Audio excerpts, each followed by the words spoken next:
अस्सलाम वालेकुम रहमतुल्लाहि ताला बरकातुहू। बिस्मिल्लाहिर्रहमानिर्रहीम। हम हमारे फर्स्ट यूनिट के चौथे बाब आला पौधों में शुआई तरकीब का ये दूसरी क्लास पढ़ रहे हैं।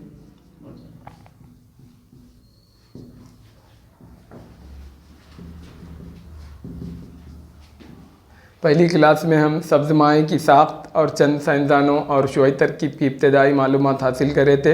इंशाअल्लाह उल अज़ीज़ आज हम इसी से मुतालिक कंटिन्यूस चैप्टर के दूसरे हिस्से से मालूमात हासिल करेंगे और वो मालूमात जो कि मैं समझता हूँ इंशाअल्लाह आपके 2 नंबर के वेरी शॉर्ट जो क्वेश्चंस होते हैं उसके मुतालिक आपको आंसर्स भी इसी में मिल जाएंगे।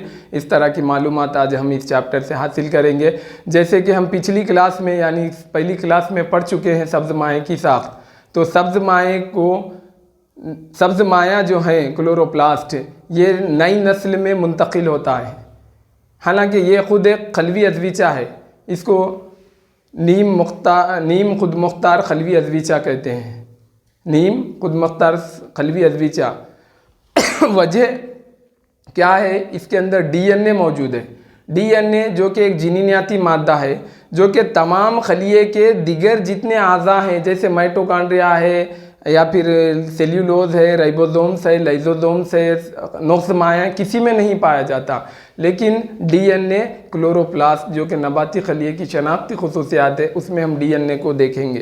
तो डीएनए की मौजूदगी इस बात की दलील है कि ये खलवी अज़वीचा दिगर खलवी अज़वीचों से आला खुसूसियात रखता है। इसीलिए हम इसको नीम खुद मुख्तार खलवी अज़वीचे के नाम से भी जानते हैं। इसीलिए ये नई नस्ल में मुंतकिल होने की सलाहियत रखता है और ये मुंतकिली का अमल बज़रिए खलवी तक़सीम होता है। यानी cell division is compulsory for transport genetic material of chloroplast. यानी डीएनए के जीनियाती मादे की मुंतकिली के लिए खलवी तक़सीम ज़रूरी है। इसी तरह सब्ज़ माए की आगे अगर हम मालूमात हासिल करते हुए हम आगे जाएंगे या शुआई तरकीब के बारे में जानकारी हासिल करना चाहेंगे तो इसमें और एक छोटा सा बुनियादी टॉपिक है जिसको हम बोलेंगे पानी की ज़ियाई पाशीदगी। पानी की ज़ियाई पाशीदगी इसको हम दूसरा नाम आब भी कह सकते हैं पानी को। तो ज़ियाई पाशीदगी से लफ्ज़ी मुराद ये ज़िया के माने सूरज है, शम्स है, और पाशीदगी के माने तक़सीम है। यानी कि सूरज की रोशनी की वजह से तक़सीम का अमल किसका, पानी का। यानी कि पानी का सूरज की रोशनी की मौजूदगी की वजह से टूट कर H+OH-O2 में तब्दील होने का मजमूई अमल पानी की ज़ियाई पाशीदगी कहलाता है। जिसमें ऑक्सीजन हमको हासिल हो रहा तो ऑक्सीजन शुआई तरकीब का नक़द हासिल कहलाता है। यानी शुआई तरकीब के इख्तिताम पर ऑक्सीजन हमको एक फ़ायदे के तौर पर हासिल होता है, इसे हम इस नक़द फ़ायदा कहेंगे। इस तरह पानी की ज़ियाई पाशीदगी का अमल भी हमको शुआई तरकीब में यानी सब्ज़ माए में, और ये अमल ग्राना में वाक़ होता है। याद रखना ये अहम पॉइंट है। ग्राना क्योंकि लाइट LR बोलते हैं, लाइट रिएक्शन यानी कि नूरी तामुल, शुआई तामुल, ज़ियाई तामुल, शमसी तामुल, रोशनी का जो तामुल है वो तामुल ग्राना में वाक़ होता है। मैं आपको क्लोरोप्लास्ट की साख्त बताया जब ख़ासकर बताया था, ये 2 नंबर का एक सवाल है बोल के कि ग्राना में शुआई तामुलात होते हैं और सीज माए में या सीज में स्टोमा जिसे कहते हैं उसमें सिया तामुलात होते हैं। तो ग्राना में लाइट रिएक्शन यानी नूरी तामुल होता है। तो नूरी तामुल को एक्चुअली हम डिवाइड करते 2 हिस्सों में, PS1 और PS2, photo system 1, photo system 2। तो फोटो सिस्टम 1 के लिए रोशनी का जो तूले मौज होता है वो 700 nm होता, और फोटो सिस्टम 2 के लिए जो रोशनी का तूले मौज होता है वो 680 nm होता है। यानी कि ये 2 हिस्सों में तकसीम कर दिया गया। तो बहरहाल लाइट रिएक्शन में हम पानी की ज़ियाई पाशीदगी के अमल को देखेंगे। ये भी शुआई तरकीब के लिए बुनियादी मालूमात है, मगर मैं समझता हूँ 2 नंबर के जो सवालात हैं इन सवालात में मालूमात आपको बतौर जवाब काम में आ जाएगी। वैसे आपको नोट्स चाहिए तो हम हमारे चैनल विजडम एकेडमी के ज़रिए से आपको नोट्स भी मुहैया करेंगे, मगर टॉपिक हो जाने के बाद। इसके बाद अगर हम मुसलसिल आगे बढ़ना चाहेंगे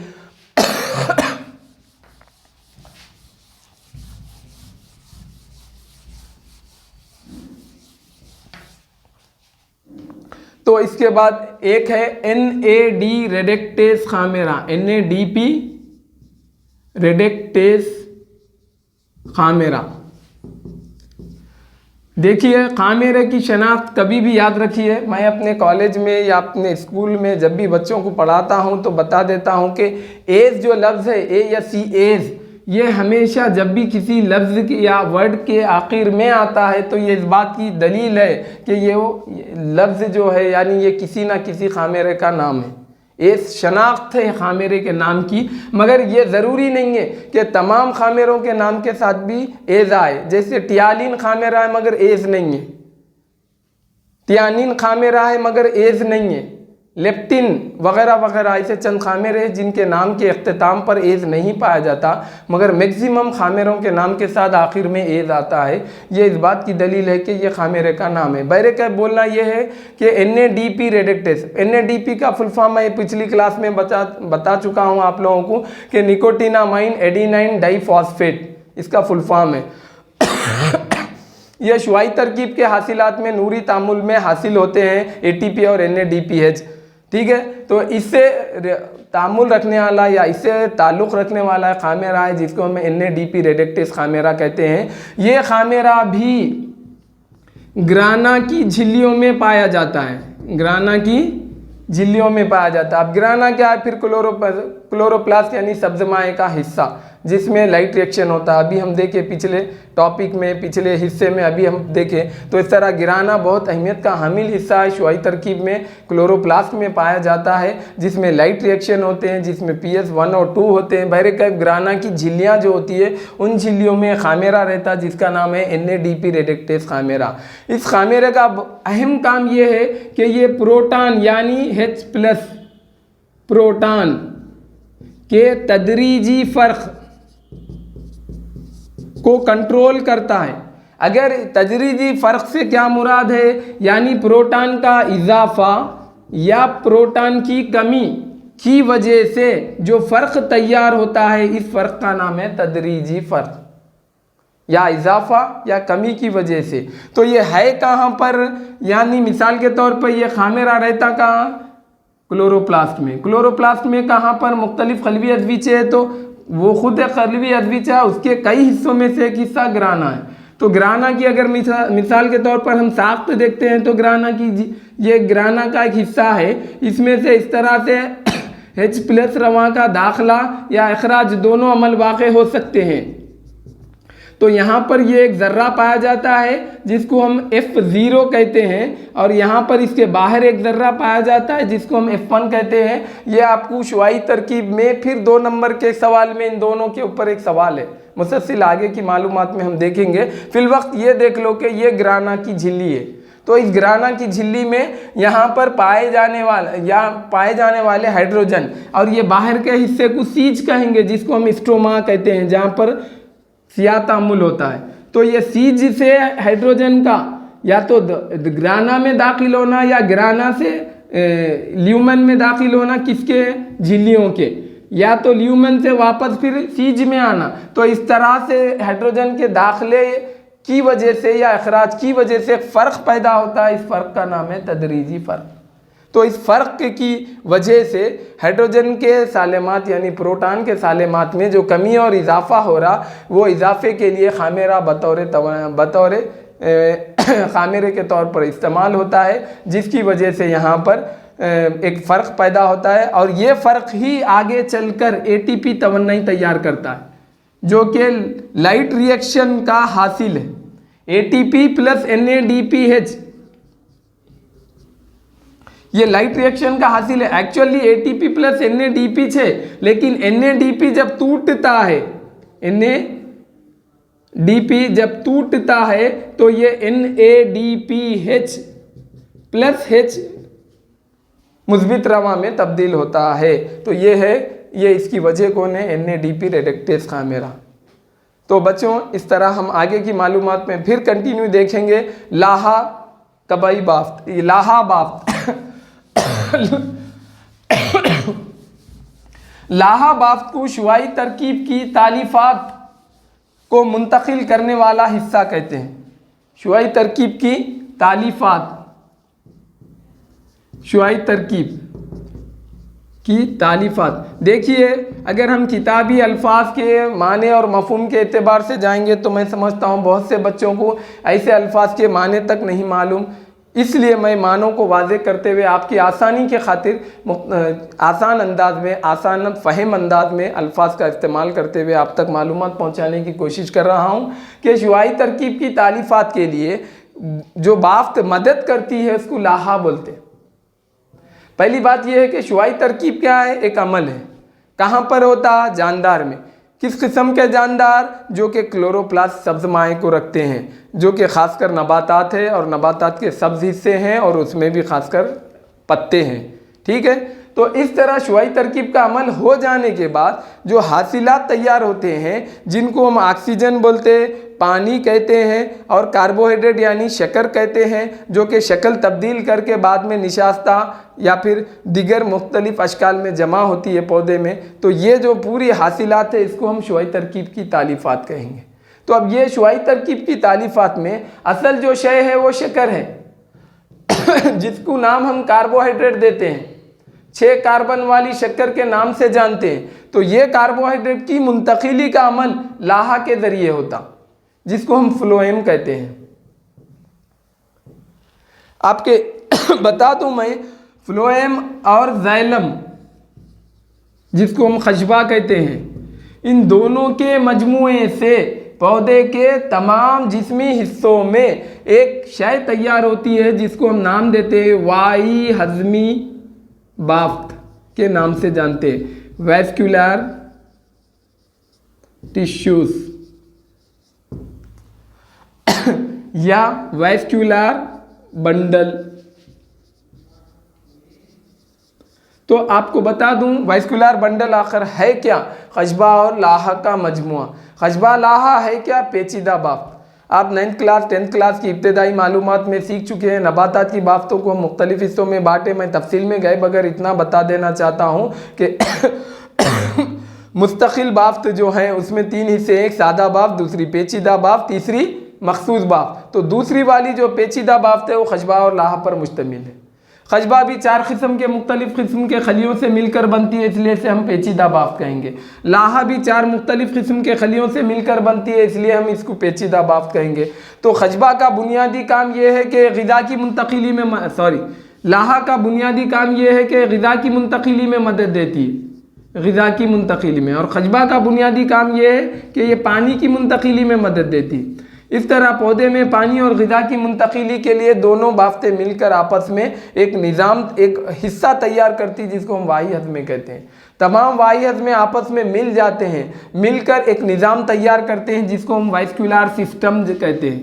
वैस्कुलर सिस्टम, या हम इसी को उर्दू में अगर नाम देंगे तो वाही निज़ाम। आपके इल्म के लिए बता दूं, सब लोग इंटर साले दुव्वम के तालिबात हैं, तुलबा हैं। आप तमाम लोग 9th 10th में पढ़ के आ चुके, 8th में पढ़ के आए। जब हम बतौर स्टूडेंट पढ़ते थे तो उस वक्त हमारे पास दौरान खून का निज़ाम अलग पढ़ाया जाता था और पौधों में मुंतकिली का निज़ाम अलग पढ़ाया जाता था। लेकिन आप तवज्जो दीजिए, आप CCE मॉडल के मुतालिक जो नई biology I, general science I, 8 to 10th की बायोलॉजी है या फिर इंटर साले अव्वल और दुव्वम में, इस टॉपिक को बदल, दोनों को यकजा करके, नबातात में इस टॉपिक को यकजा करके साइंस में 10th की बायोलॉजी में इसको तीसरे यूनिट में तनकीली निज़ाम का नाम दिया गया। तनकीली निज़ाम, तनकील के लफ्ज़ी माने मुंतकिल करना है, ट्रांसपोर्ट सिस्टम बोले तो ये काम नबातात में भी वाक़े होता है, ये काम हैवानात में भी वाक़े होता है। इंसान और जानवर तमाम ये अफ़ाल अंजाम देते हैं कि जिस्म के मुख्तलिफ़ हिस्सों में मुख्तलिफ़ अशिया की मुंतकिली अंजाम दी जाती है। तो उसके लिए दौरान खून का निज़ाम है हैवानात में, तो दौरान खून का निज़ाम हैवानात का तनकीली निज़ाम है। फिर नबातात में तनकीली निज़ाम क्या है? वाही निज़ाम, जो कि खशबा और लाहा पर मुश्तमिल है, ग़िज़ा और पानी की मुंतक। इन दोनों को यकजा करके 10th क्लास की बायोलॉजी में तनकीली निज़ाम बना दी।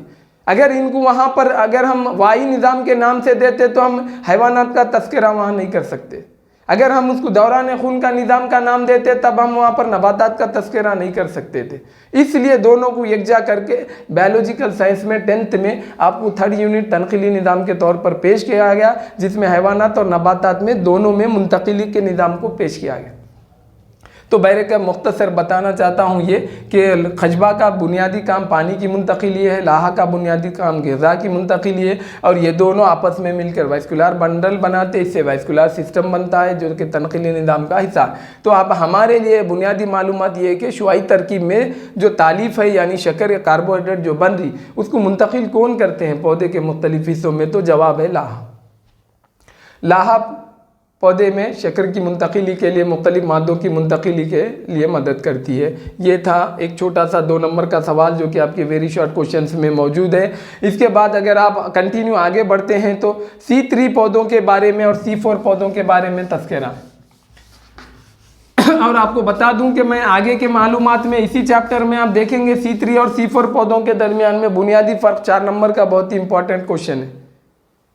कमो बेश मैं समझता हूँ कि 2013 में जब पहली बार साले दुबम की ये किताब का सिलेबस तब्दील हुआ जो आज आप पढ़ रहे हैं और मैं पढ़ा रहा हूँ, ये जब से लेकर 13 से लेकर 20 तक 7 सालों के दरमियान में ये जो C3 और C4 पौधों का सवाल है जो कि 4 नंबर वाला है इंपॉर्टेंट, दोनों के दरमियान में फ़र्क वो ये कम से कम इस 7 साल के 14 एग्ज़ाम्स में सप्लीमेंट्री एडवांस सप्लीमेंट्री को मिलाने पर अगर देखेंगे तो आप 10 से 12 बार तो ये सवाल रहेगा। बहुत से मतलब बार बार इसको पूछा जाता है, बहुत इंपॉर्टेंट क्वेश्चन है। फिल वक्त ये बेसिक सवालात में पूछा जा रहा C3 और C4 पौधे क्या हैं, क्या मतलब C3 पौधे C4 पौधे से मुराद? तो C3 पौधों से मुराद वो पौधे जिनमें कार्बन डाइऑक्साइड को हासिल करने वाला, कार्बन डाइऑक्साइड को हासिल करने वाला बुनियादी मुरक्कब रुबिस्को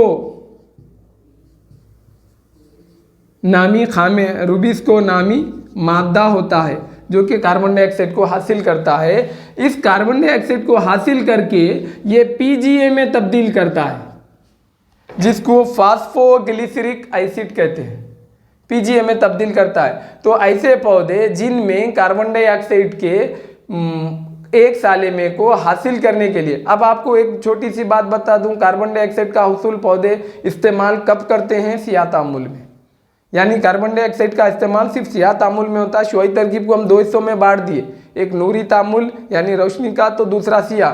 तो नूरी तामुल में क्या होता है? इलेक्ट्रॉन आज़ाद होता है, पानी का सालेमा टूटता है, ATP और NADPH बनता है, NADP बनता है, जबकि सियाह तामुल में कार्बन डाइऑक्साइड के सालेमे को हासिल किया जाता है और इस तरह से मुख्तलिफ शक्लों में तब्दील करके आगे शक्कर को यानी कार्बोहाइड्रेट को बनाया जाता है। तो बहरकैफ C3 पौधों से मुराद ऐसे पौधे जिनमें कार्बन डाइऑक्साइड को हासिल करने वाला बुनियादी मुरक्कब रुबिस्को नामी मादा होता है जिसकी वजह से PGA तैयार होता है जिसको फास्फोग्लिसरिक एसिड कहते हैं।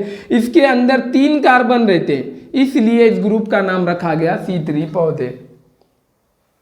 ठीक है, और आपको आगे बता दूं 2 PGA के आपस में मिलने की वजह से 6 कार्बन वाली शक्कर को यानी ग्लूकोज कार्बोहाइड्रेट को तैयार किया जाता है। आइए C4 पौधों की तरफ। C4 पौधों से क्या मुराद है? यानी सेम इसी तरह की तारीफ कार्बन डाइऑक्साइड को हासिल करने वाले ऐसे पौधे जिनमें कार्बन डाइऑक्साइड को हासिल करने वाला बुनियादी मुरक्कब यहाँ पर क्या लिए? रुबिस्को बोले, इसके बदले यहाँ PEP होता है जिसका फुल फॉर्म है फास्फोइनॉल पाइरुवेट। क्या बोलेंगे? फास्फोइनॉल पाइरुवेट। ठीक है, फास्फोइनॉल पाइरुवेट जो कि कार्बन डाइऑक्साइड के हासिल करने वाला बुनियादी मुरक्कब होता है जिसकी वजह से तैयार होने वाला जो मुहासिल होता है वो OAA होता है जिसका फुल फॉर्म है ऑक्सलो एसिटिक एसिड, OAA। इसका full form phosphoglyceric acid, phosphoglyceric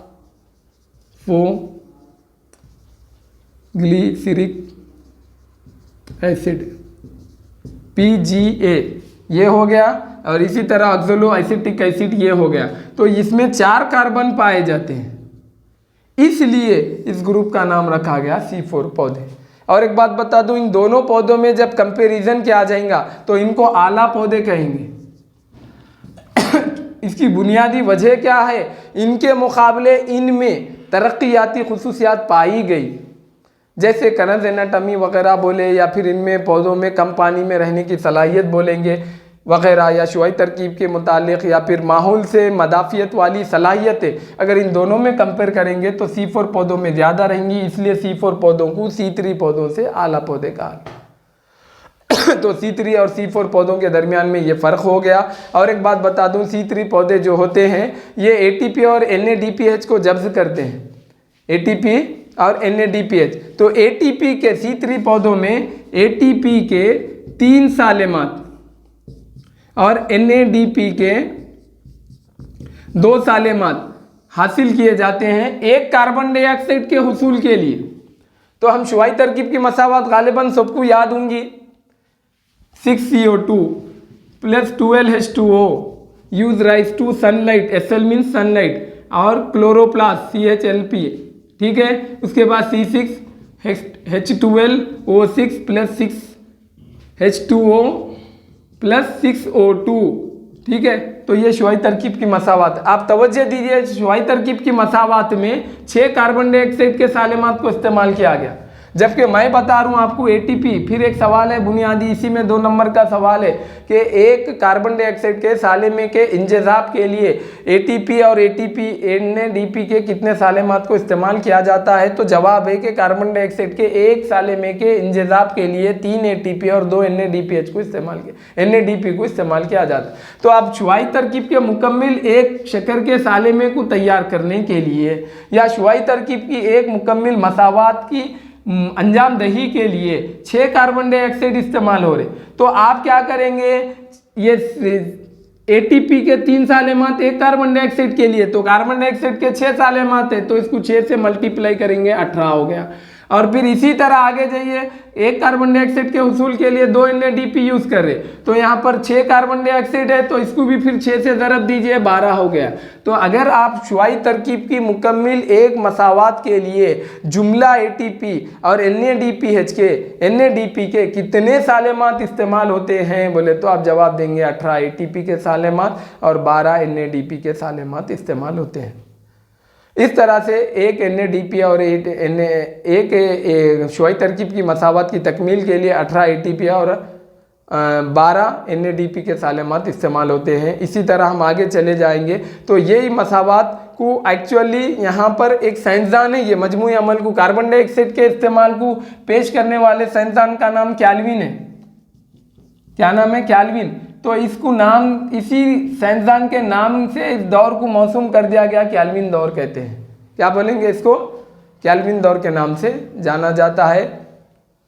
फिर आगे देखिए, C4 पौधों का एक बुनियादी सवाल है, 2 नंबर का एक छोटा सा सवाल है। C4 पौधों में जो हम अभी मुकम्मिल मालूमात हासिल करें कि इसका बुनियादी इस्तेमाल कार्बन डाइऑक्साइड को इस्तेमाल करने वाला बुनियादी मुरक्कब PEP है और इससे तैयार होने वाला OA। तो इस पूरी मजमूई अमल को पेश करने वाले साइंसदान का नाम हैच एंड स्लैक है। तो इसको इसी के नाम से दौर को मौसूम कर दिया गया। इसको बोलेंगे pathway of hatch and slacks.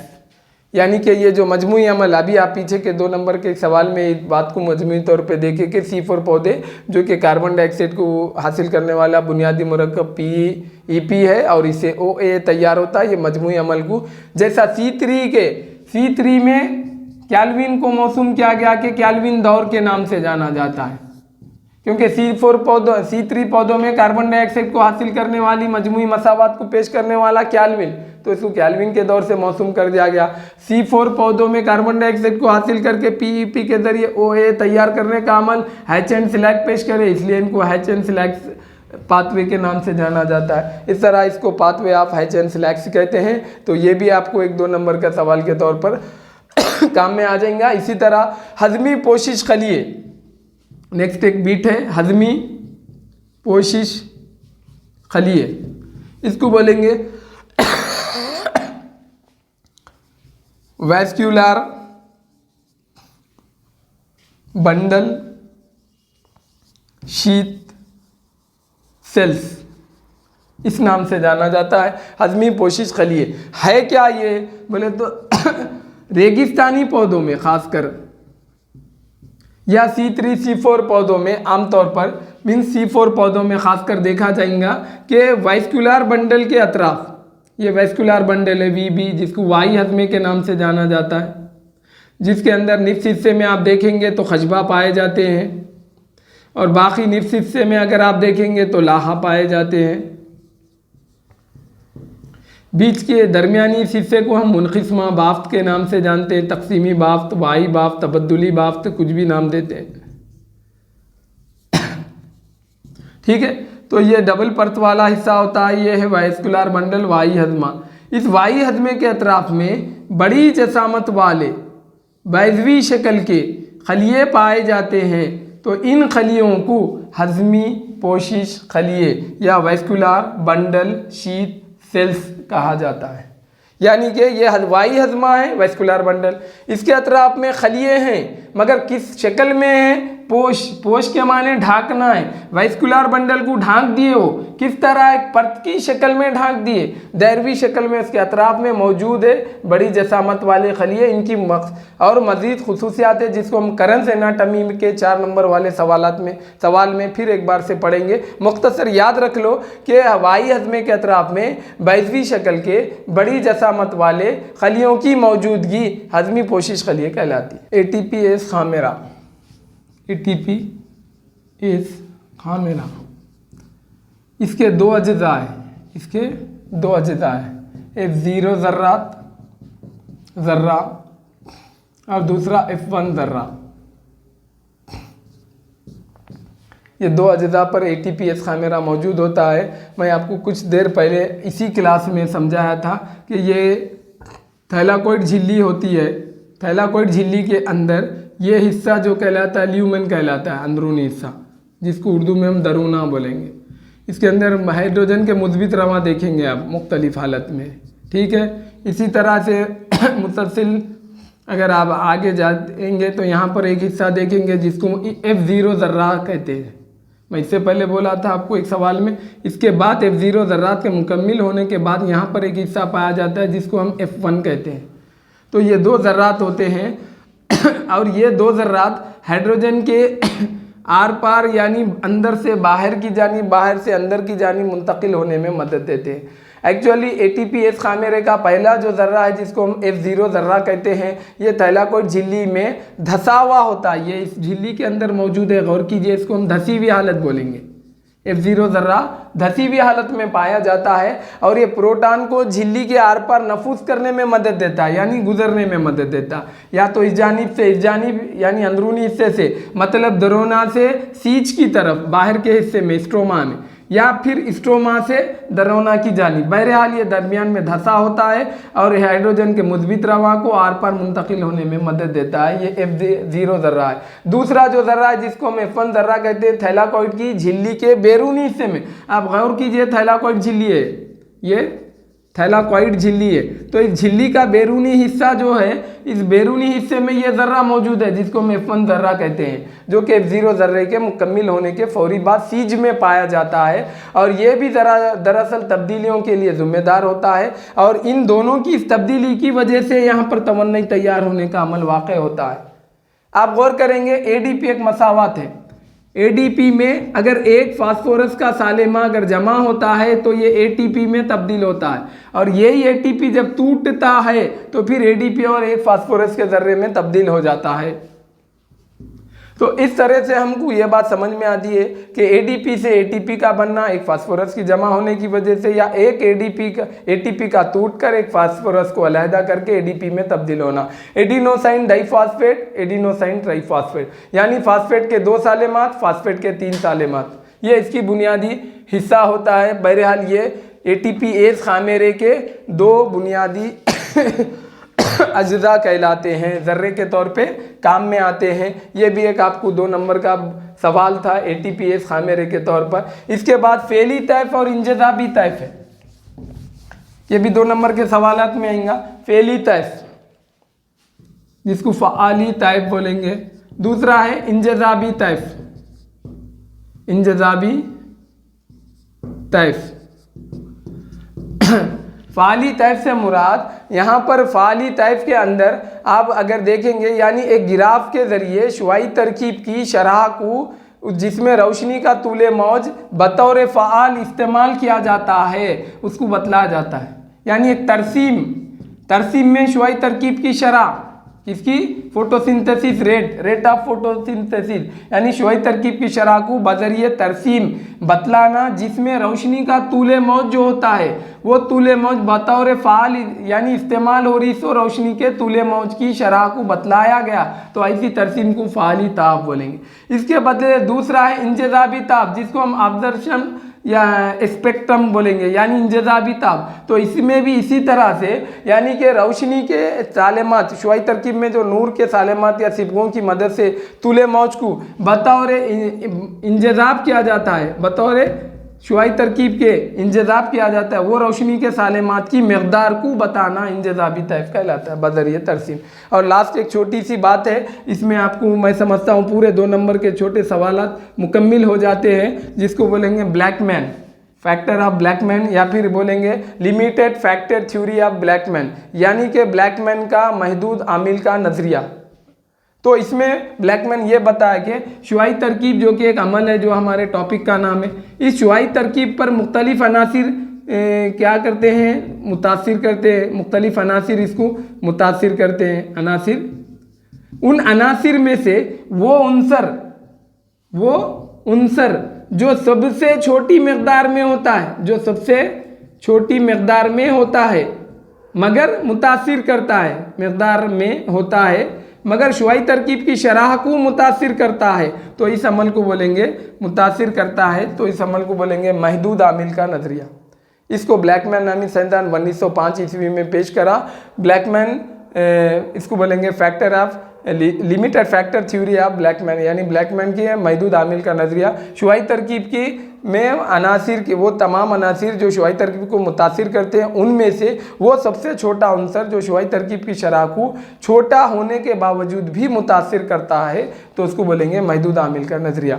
तो बच्चों आज हम शुआई तरकीब के 1/3 हिस्से को मुकम्मिल कर चुके हैं। इसके बाद दूसरा जो पार्ट है जिसमें हम 4 नंबर के सवालात वगैरह पढ़ेंगे जिसमें से एक सवाल ऑलरेडी आप पढ़ चुके हैं क्लोरोप्लास्ट की साथ। तो इसके अलावा दूसरे जो सवालात हैं इंशाल्लाह हम दूसरी क्लास में पढ़ेंगे। आप इस चैनल को इस विजडम एकेडमी के पेश किए गए तमाम क्लासेस को चाहे मैथ साइंस किसी भी सब्जेक्ट के हो आप देखिए, इंशाल्लाह आपको इससे फ़ायदा होगा।